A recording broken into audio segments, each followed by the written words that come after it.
வணக்கம். தமிழ் பேசும் மக்களின் உரிமை குரலான வீரகேசரியின் இரவு நேர பிரதான செய்திகள் வாசிப்பது எம். சிக்கா ரவி, செய்தியாசிரியர் எஸ். லோகேஸ்வரன். முதலில் தலைப்புச் செய்திகள். வெளியானது கடுக்கண்ணாவை சம்பவத்தின் பரபரப்பான சிசிடிவி காணொளி. ரணில் வழக்கில் பலரிடமும் வாக்குமூலம். நாளை நாடு திரும்புகிறது சிஐடி குழு. அலிபாபாவும் 400 திருடர்களும் ஓர் அணியில். இனவாத சூழ்ச்சி தோல்வியுறும் என்கிறது ஆளும் தரப்பு. சூடு பிடிக்கும் கணேமுள்ள சஞ்சீவ வழக்கு உண்மைகளை ஆராயும் நீதிமன்றம். இன்று நள்ளிரவு முதல் நிறுத்தப்படவுள்ள முக்கிய ரயில் சேவைகள். ஆட்சி கவிழ்ப்பு சதி, போலீஸ் காவலில் பிரேசிலின் முன்னாள் ஜனாதிபதி. உள்நாட்டு செய்திகள்.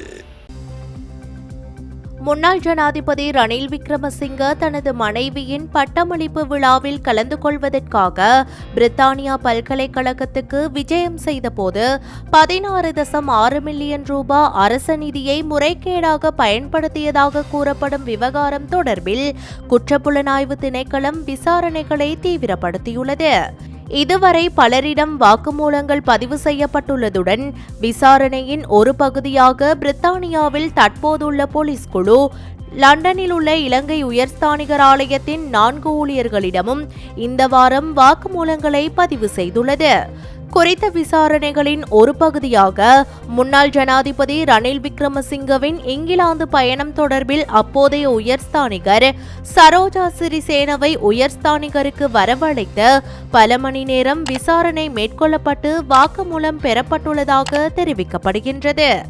ஏனெனில் கடந்த 2023 ஆண்டு செப்டம்பரில் வால்வர்ஹாம்ப்டன் பல்கலைக்கழகத்தில் நடந்த நிகழ்வில் விக்ரமசிங்க கலந்து கொண்ட போது சரோஜா சிறிசேன இங்கிலாந்தில் உயர்ஸ்தானிகராக பணியாற்றியிருந்தார். 2023 ஆண்டு நவம்பர் மாதத்தில் உயர்ஸ்தானிகர் பதவியில் இருந்து அவர் விலகிய போதிலும் தனிப்பட்ட காரணங்களுக்காக அவர் இன்னும் இங்கிலாந்தில் வசித்து வருகிறார். இந்நிலையில் ரணில் விக்ரமசிங்கவுக்கு அழைப்பிதழை வழங்கியது யார்? இந்த அழைப்பு உத்தியோகபூர்வமாக அங்கீகரிக்கப்பட்டதா? உயர்ஸ்தானிகர் ஆலயம் ராஜதந்திர வழிகளை முறையாக பயன்படுத்தியதா? அழைப்பின் நம்பகத்தன்மையை உயர்ஸ்தானிகர் ஆலயம் சரிபார்த்ததா?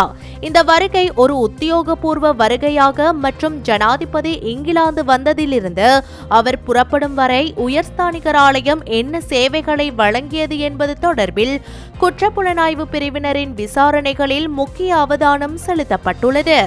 முன்னாள் உயர்ஸ்தானிகரை தவிர அப்போதைய துணை உயர்ஸ்தானிகர் மனோரி மல்லிகா ஆராய்ச்சி மற்றும் பிற அதிகாரிகளிடமும் குற்றப்புலனாய்வு பிரிவு விசாரணைகளை மேற்கொண்டுள்ளது. மேலும் குறித்த குழுவினர் முன்னாள் ஜனாதிபதி ரணில் விக்ரமசிங்கவின் இங்கிலாந்து பயணம் தொடர்பில் விசாரணைகளில் தொடர்ந்தும் ஈடுபட்டு வருகின்றனர். இந்த குழு நாளை இலங்கைக்கு திரும்பவுள்ளதுடன் நாடு திரும்பியவுடன் தமது அறிக்கையை சமர்ப்பிக்கும் என எதிர்பார்க்கப்படுகிறது.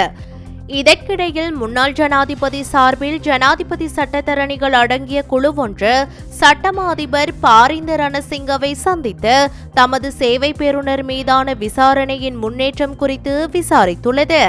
குற்றப்புலனாய்வு திணைக்களத்தின் குழு பிரித்தானியாவிலிருந்து திரும்பிய பின்னரே விசாரணையின் முன்னேற்றம் குறித்து மேலும் தெளிவுபடுத்த முடியும் என்று சட்டமா அதிபர் அவர்களிடம் தெரிவித்துள்ளார்.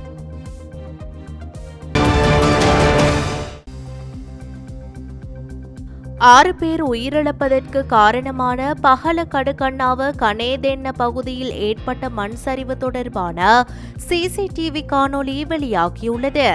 பஹல கடுக்கண்ணாவ கனேதென்ன பகுதியில் நேற்று மண் சரிவு ஏற்பட்ட நிலையில் வர்த்தக நிலையம் ஒன்றின் மீது பாறையொன்று வீழ்ந்தது. இதனையடுத்து 10 பேர் குறித்த இடிபாடுகளுக்குள் சிக்கிய நிலையில் போலீசார், அனர்த்த முகாமைத்துவ நிலையம், இராணுவத்தினர் மற்றும் பிரதேச மக்கள் இணைந்து மீட்பு பணிகளில் ஈடுபட்டிருந்தனர்.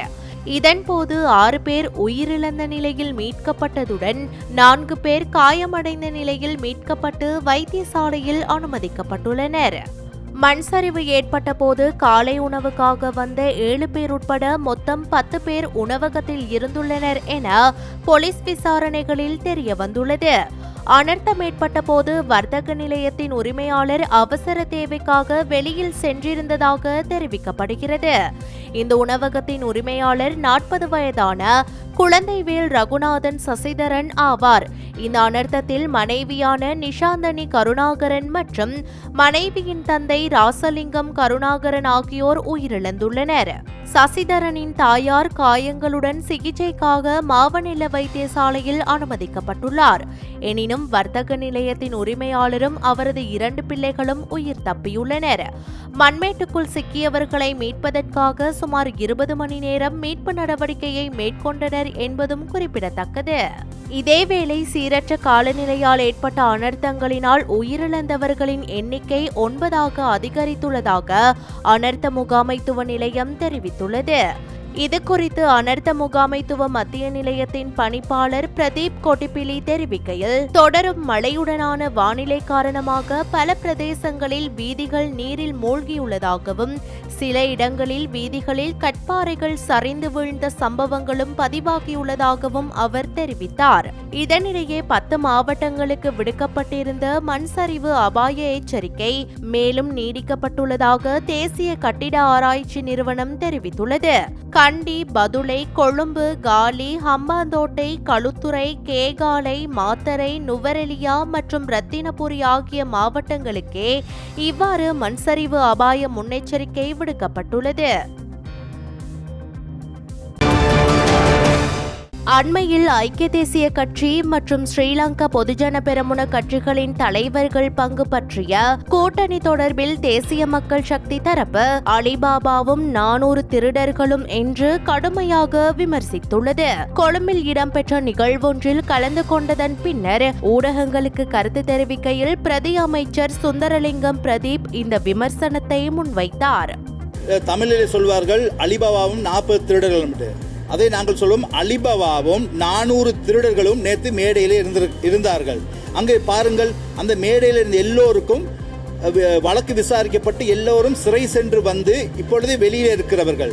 இவர்களுக்கு அந்த வழக்கு விசாரணை செய்யப்பட்டு அவர்களுக்கு தண்டனை வழங்கப்படுகின்ற பொழுது அவர்கள் நிரந்தரமாக சிறைக்கு செல்ல நேரிடும்.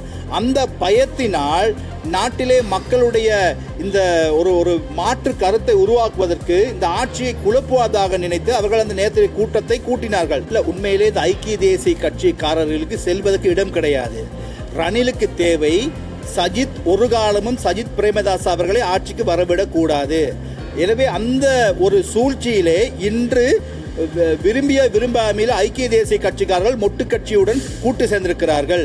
அதே அரின் பெண்ணார்ந்தோ ஒரு காலத்திலே மஹிந்த ராஜபக்சே அவர்களை கூறி பகல் திருடன் என்று வர்ணித்தார், இந்த நாட்டை நாசமாக்கியவர்கள் என்று சொன்னால், அதே வாயால் இன்று அவர் நாமல் ராஜபக்ச அவர்களை இளவரசர் என்று சொல்றார். உண்மை இளவரசனா? திருட்டு இளவரசர் என்று நாங்கள் ஏற்றுக்கொள்கின்றோம். இந்த திருடர் கூட்டத்துக்கு பயம் ஏற்படும். ஏன்னா நல்ல அனுரகுமார் திசாநாயக்க ஜனாதிபதி கண்டு அச்சம் கொள்றாங்க. ஏன்? இன்னைக்கு தெரியும், இந்த திருடர்களுக்கெல்லாம் தங்களுடைய காலத்தில் செய்த குற்றங்களுக்கு தண்டனை கிடைக்கும் என்று நல்லாவே தெரியும். இன்னைக்கு விசாரணை மிக தீவிரமாக இடம்பெற்றுக் கொண்டிருக்கிறது. சகல துறையிலும் விசாரணை நடைபெற்றுக் கொண்டிருக்கு. அப்போ இந்த திருடர்களுக்கு தெரியும் என்னண்டா, எப்பயாவது நாங்கள் சிறைக்கு செல்ல நேரிடும், நாங்கள் செய்த தவறுகளுக்கு தண்டனை கிடைக்கும். இப்போ என்ன பண்ணுறாங்க கேட்டால், இதை வேறு திசை திருப்பதற்காக அங்கங்கு சிறு சிறு சம்பவங்களை ஊதி பெரிதாக்கி ஒரு இனவாதத்தை தோற்றுவித்து மீண்டும் நாட்டிலே ஒரு குழப்ப நிலையை கொண்டு வருவதற்கு அவர்கள் முயற்சிக்கின்றார்கள். நான் நினைக்கின்றேன், இந்த நாட்டில் இருக்கின்ற தமிழ், சிங்கள, முஸ்லிம் அனைத்து மக்களும் தற்பொழுது ஒரு புத்திஜீவிகளோடு சிந்திக்கிறார்கள். அவர்கள் இந்த நாட்டினுடைய அரசியல் அவதானத்தை சரியான முறையில் கையாளுகின்றார்கள். எனவே மீண்டும் ஒரு இனவாதம் மூலமாக இந்த நாட்டிலே குழப்பத்தையோ ஆட்சி கவிழ்ப்பையோ இவர்களுக்கு ஏற்படுத்த முடியாது. எனவே இந்த நாட்டில் உள்ள புத்திஜீவி மக்கள் மிக மிக தெளிவாக இருக்கிறார்கள். கனைமுள்ள சஞ்சீவ கொலைக்கு உதவியதாகவும் உடந்தையாக இருந்ததாகவும் கூறப்படும் 25வது மற்றும் 35வது சந்தேக நபர்களிடமிருந்து வாக்குமூலங்களை பதிவு செய்ய நடவடிக்கை எடுக்குமாறு கொழும்பு தலைமை நீதவான் அசங்க எஸ் போதரகம அறிவித்துள்ளார். சம்பவம் தொடர்பாக கொழும்பு குற்றப்பிரிவு நீதிமன்றத்தில் பி அறிக்கையை சமர்ப்பித்து சம்பவத்துடன் தொடர்புடைய 2 சந்தேக நபர்களின் வாக்குமூலங்கள் விசாரணைக்கு தேவை என்று கூறிய போது இந்த உத்தரவு பிறப்பிக்கப்பட்டுள்ளது. வழக்கு விசாரணைக்கு அழைக்கப்பட்ட போது சம்பவம் தொடர்பாக விளக்கமறியலில் வைக்கப்பட்டிருந்த 5 சந்தேக நபர்கள் பூசு சிறைச்சாலையிலிருந்து ஸ்கைப் மூலம் நீதிமன்றத்திற்கு முற்படுத்தப்பட்டனர். 15வது சந்தேக நபரான இஷாரா செவ்வந்தி தப்பிச் செல்ல உதவியதாகவும் உடந்தையாக இருந்ததாகவும் கூறப்படும் 3 ஆண் மற்றும் 2 பெண் சந்தேக நபர்கள் சிறைச்சாலை அதிகாரிகளால் திறந்த நீதிமன்றத்தில் முற்படுத்தப்பட்டனர். இந்த வழக்கில் முக்கிய சந்தேக நபர்கள் 9 பேர் 28 முதல் 36 வரையிலான சந்தேக நபர்களாக பெயரிடப்படுவார்கள் என்று கொழும்பு குற்றப்பிரிவு நீதிமன்றத்திற்கு தெரிவித்தது.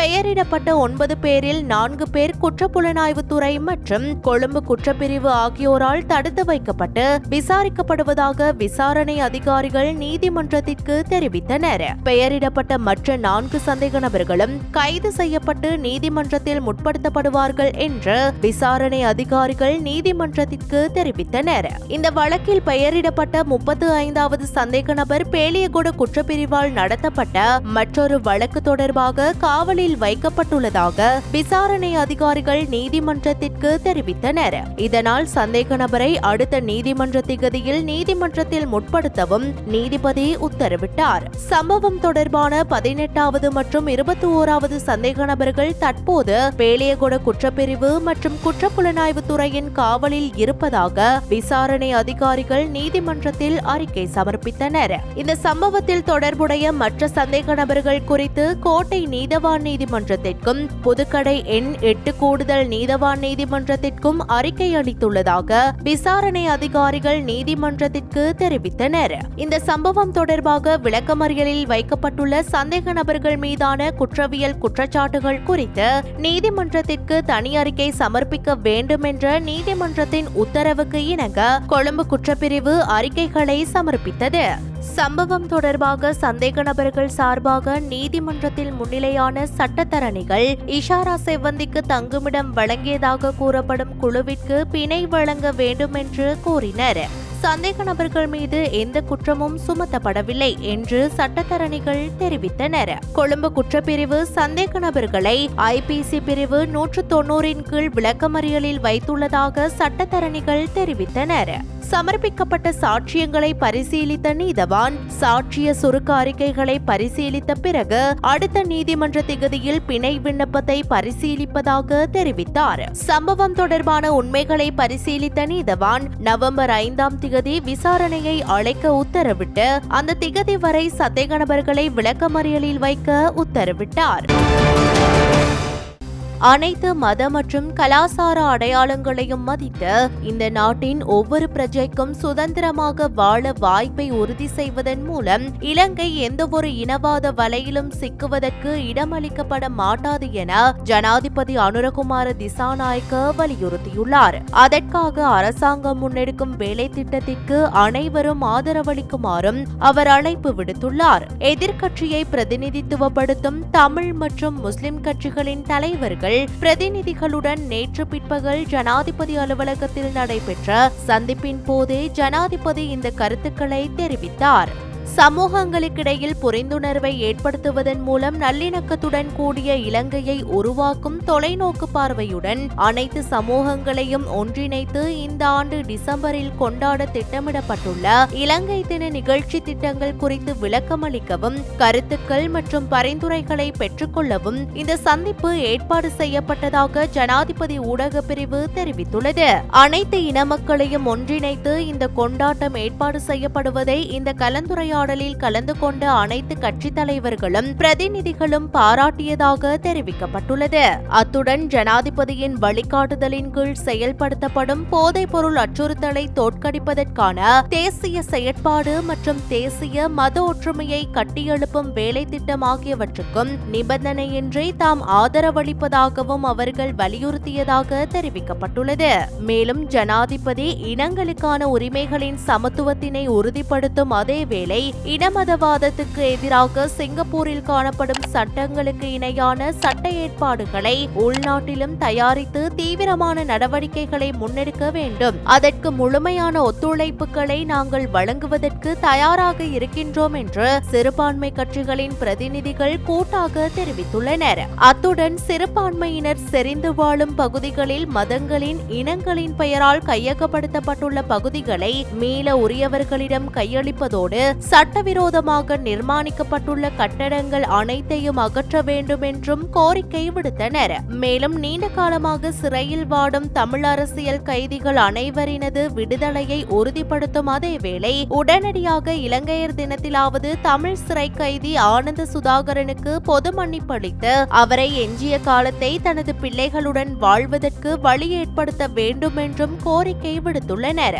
இந்த சந்திப்பில் புத்த சாசன, சமய மற்றும் கலாசார அலுவல்கள் அமைச்சர் இனிதும சுனில் செனவி, பிரதி அமைச்சர் முனீர் முழப்பர், செயலாளர் பிரின்ஸ் சேனாதிரா ஆகியோருடன் தமிழ் முற்போக்கு கூட்டணியை பிரதிநிதித்துவப்படுத்தி மனோ கணேசன் மற்றும் பழனி திகாம்பரம், அகில இலங்கை மக்கள் காங்கிரசின் ரிஷாத் பதியுதீன், இலங்கை முஸ்லிம் காங்கிரஸ் சார்பில் ஹிஸ்புல்லா, இலங்கை தொழிலாளர் கட்சியினர் காதர் மஸ்தான், ஜனநாயக தமிழ் தேசிய கூட்டணி சார்பில் செல்வம் அடைக்கலநாதன், இலங்கை தமிழரசு கட்சி சார்பில் இளைய தம்பி ஸ்ரீநாத், கவிந்தரன் கோடீஸ்வரன், டி ரவிஹரன் மற்றும் சுயாதீன குழுவின் ராமநாதன் அர்ச்சுனா உள்ளிட்ட பாராளுமன்ற உறுப்பினர்களும் கலந்து கொண்டனர். மகவ முதல் திருகோணமலை, மட்டக்களப்பு மற்றும் காங்கேசன்துறை நோக்கி பயணிக்கும் சரக்கு மற்றும் எரிபொருள் தாங்கி ரயில் சேவைகளை நிறுத்துவதற்கு ரயில்வே லொகோமோட்டிவ் ஆபரேட்டிங் என்ஜினியர் சங்கம் தீர்மானித்துள்ளது. இன்று நள்ளிரவு முதல் சரக்கு மற்றும் எரிபொருள் ரயில் சேவைகள் நிறுத்தப்படும் என அந்த சங்கத்தின் பொதுச் செயலாளர் சந்தன வியந்துவ தெரிவித்தார். இதற்கு மேலதிகமாக நாளை இரவு சேவையில் ஈடுபடும் இரவு தபால் ரயில் சேவைகளிலிருந்தும் விலக எதிர்பார்ப்பதாக அந்த சங்கம் குறிப்பிட்டுள்ளது. இதுகுறித்து சங்கத்தின் பொதுச் செயலாளர் மேலும் தெரிவிக்கையில், මහවසිට ත්‍රිකුණාමලයටත් මහවසිට මඩකලපු මාර්ගයටත් මහවසිට කංකසන්තුරේ මාර්ගයේත් යම් යම් ස්ථානවල බලාපොරොත්තු නොවන ආකාරයේ අලි දුම්රිය මාර්ගය හරහා ගමන් කිරීම නිසා දුම්රියේ වැදිලා අලි හානි සිදු වෙනවා, දුම්රියටත් හානි සිදු වෙනවා. தற்போது ரயில்களில் யானைகள் மோதுவதால் ரயில் சேவைகளுக்கு பெரும் தடை ஏற்பட்டுள்ளது. மகவையில் இருந்து திருகோணமலை, மட்டக்களப்பு மற்றும் காங்கேசன்துறை ஆகிய பகுதிகளுக்கு செல்லும் போது ஏற்படும் யானை ரயில் மோதல்களால் காட்டு யானைகளுக்கும் ரயில்களுக்கும் சேதம் ஏற்படுகிறது. ரயில் இயந்திர சாரதிகளாகிய எங்களால் இதை கட்டுப்படுத்த முடியவில்லை.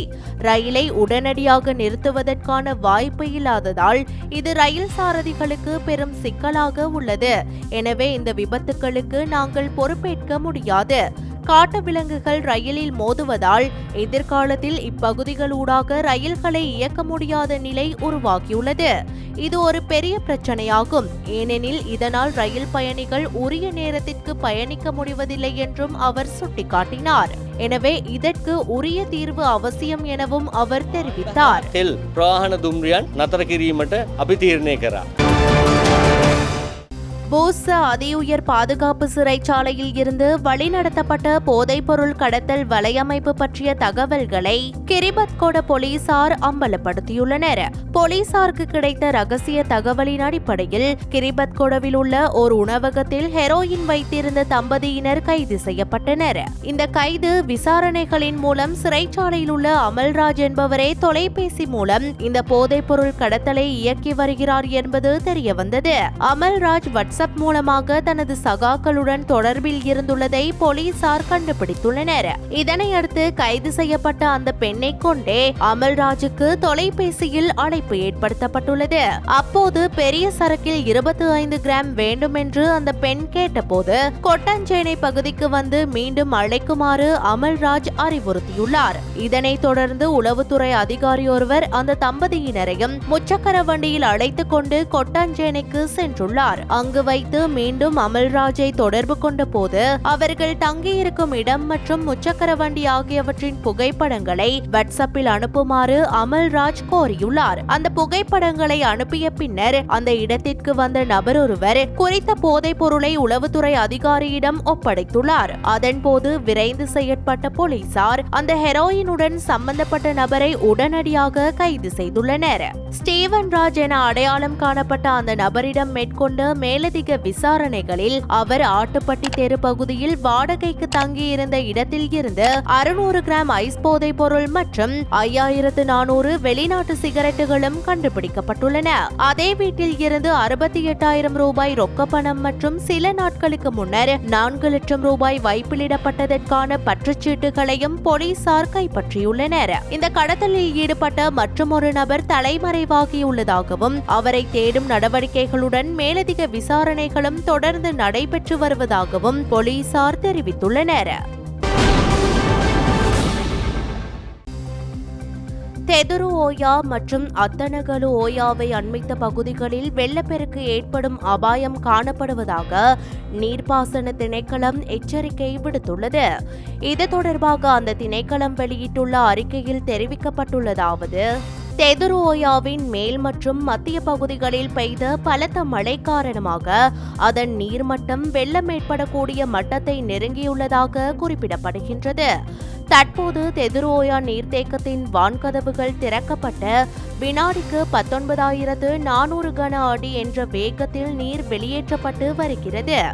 நீர்த்தேக்கத்திற்கு வரும் நீரின் அளவை பொறுத்து வெளியேற்றும் அளவு அடுத்து வரும் நாட்களில் மேலும் அதிகரிக்கப்படலாம். இதன் காரணமாக தெதுரு ஓயாவை அண்மித்துள்ள வாரியபொல, நிக்கவரெட்டிய, மகவ, கொபேகனே, பிங்கிரிய, பல்லம, சிலாபம், ஆரச்சிக்கட்டுவ மற்றும் ரஸ்நாயக்கபுர ஆகிய பிரதேச செயலாளர் பிரிவுகளுக்கு உட்பட்ட தாழ்நில பகுதிகளில் வெள்ளப்பெருக்கு ஏற்படக்கூடும். அத்துடன் தப்போவ நீர்த்தேக்கத்தின் 4 வான்கதவுகள் 3 அங்குல அளவிலும் 4 வான்கதவுகள் 2 அங்குல அளவிலும் திறக்கப்பட்டுள்ளன. இதிலிருந்து வினாடிக்கு 3,720 கன அடி நீர் மீ ஓயாவிற்கு விடுவிக்கப்படுவதாக நீர்ப்பாசன திணைக்களம் மேலும் குறிப்பிட்டுள்ளது. மேலும் அத்தனகலு ஓயா நீரேந்து பகுதிகளில் கடந்த சில மணி நேரங்களில் குறிப்பிடத்தக்க அளவு மழை பெய்துள்ளது. நீரளவீடுகளின் ஆய்வின்படி அடுத்த 24 மணித்தியாலங்களில் அத்தனகலு ஓயா மற்றும் உருவல் ஓயா பள்ளத்தாக்குகளின் தாழ்நில பகுதிகளில் வெள்ளப்பெருக்கு ஏற்படக்கூடிய அபாய நிலை காணப்படுகின்றது. தெவுளப்பிட்டிய, மீரிகம, அத்தனகலு, மகர, கம்பஹா, மினுவாங்கொடை, ஜாயல, கட்டான மற்றும் வத்தலை ஆகிய பிரதேச செயலாளர் பிரிவுகளுக்கு உட்பட்ட தாழ்நில பகுதிகளுக்கு இந்த எச்சரிக்கை விடுக்கப்பட்டுள்ளது. மேற்குறிப்பிட்ட பகுதிகளில் உள்ள தாழ்நிலங்கள் ஊடாக செல்லும் வீதிகள் சில இடங்களில் நீரில் மூழ்கும் அபாயம் உள்ளது. எனவே இப்பகுதிகளில் வசிக்கும் பொதுமக்களும் குறித்த பகுதிகள் ஊடாக பயணிக்கும் வாகன சாரதிகளும் மிகவும் அவதானமாக இருக்குமாறு நீர்ப்பாசன திணைக்களம் கேட்டுக்கொண்டுள்ளது.